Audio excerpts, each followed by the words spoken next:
We're going to speak about the assessment and evaluation process, and maybe one of the best ways of doing that, I think I can go a little further and say it probably is the best way, is motivational interviewing. And I'll describe what that is and why I think it works best when we're trying to assess youth. Motivation is about you.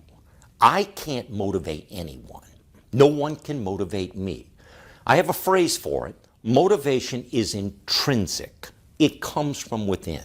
It's a decision that you have to make to move forward on whatever that particular goal is.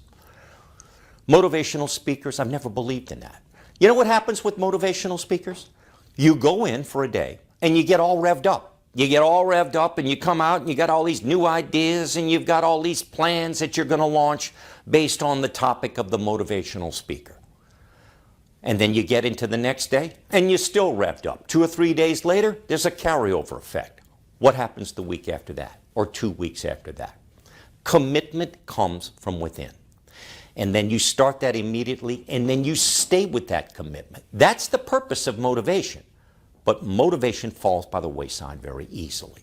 So, the reason why we're going to use motivational interviewing with adolescents is this. When we're talking to adolescents about giving up drugs, are we likely to get a lot of resistance if we approach them head on and directly and act like a critical parent and say to them, well, you have to stop this. It's not good for you. They're already getting that. Where are they getting that from?